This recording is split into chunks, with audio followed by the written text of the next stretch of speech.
I was always taught that it was so impolite to say, shut your mouth. Always taught, don't say that.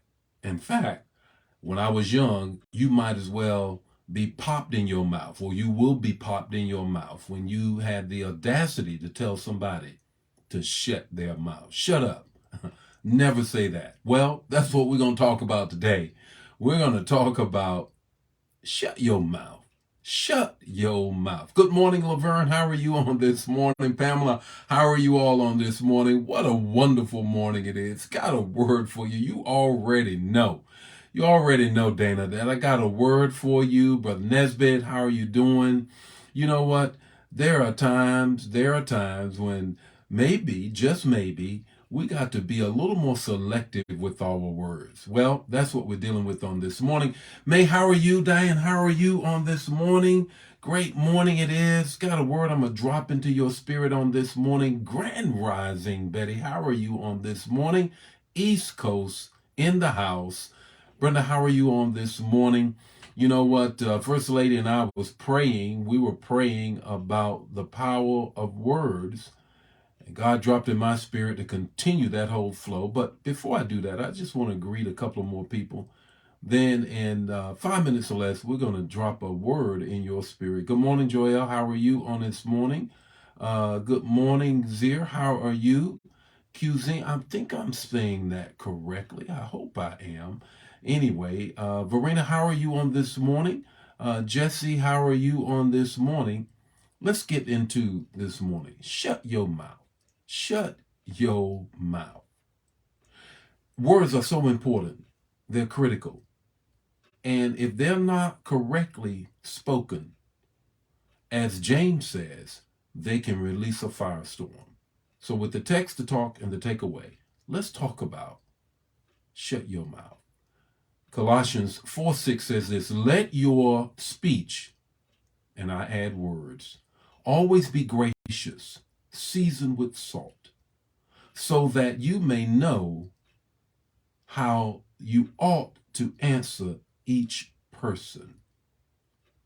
Psalms adds this, let the words of my mouth, the meditation of my heart be acceptable in thy sight, O Lord. You are my strength and you are my redeemer. Shut your mouth has to do with if the words that are not correctly coming out, then there ought to be something you need to do about it. Three things that I want to share with you. The first thing is season your words. Season your words. Proverbs 15:1 says, soft words turn away wrath. What does it mean to season? And if I could just use a wonderful gourmet meal, a great gourmet meal does not need salt or pepper, because when the chef brings it to you, everything tastes wonderful. And he or she, as the chef, use more than salt and pepper. They use a plethora of seasons. When it comes down to our words, we have to make sure that we season them from sweet to salt to pepper, to thyme, whatever it is. Season your words. The second thing, so you don't have to shut your mouth and say the right thing, your words are like a sword. In other words, you need to make sure when you're cutting your food judiciously and correctly, you don't cut against the grain, you cut with the grain with respect to I'm dining and I'm enjoying myself. Hebrews 4:12 says this, all words, when using his words, are sharper than any two-edged sword. He says his word is sharper than any two-edged sword. That means I have a dangerous thing in my mouth, and I can either cut correctly or cut incorrectly. Words are a sword. Words need to be seasoned. The third thing is this. Your words can either free you up or bind you up. Your words can either free you up or bind you up.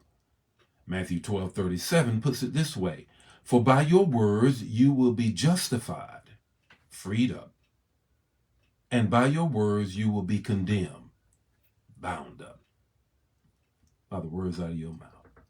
By the words out of your mouth. So, what's your takeaway this morning? Your takeaway is this. You have what you say, so say what you want.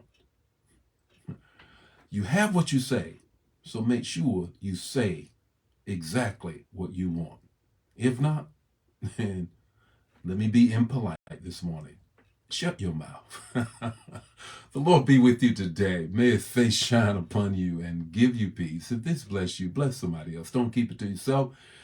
Today's manna matches First Lady and my prayer, intercession prayer this morning. Catch both of it and share. God bless you. See you tomorrow morning with more morning manna. And I also want to say thank you, Jesus. Thank you, Jesus, that Warnock won. Good God Almighty. You know I'm happy about that. Take care. See you tomorrow morning with more morning manna.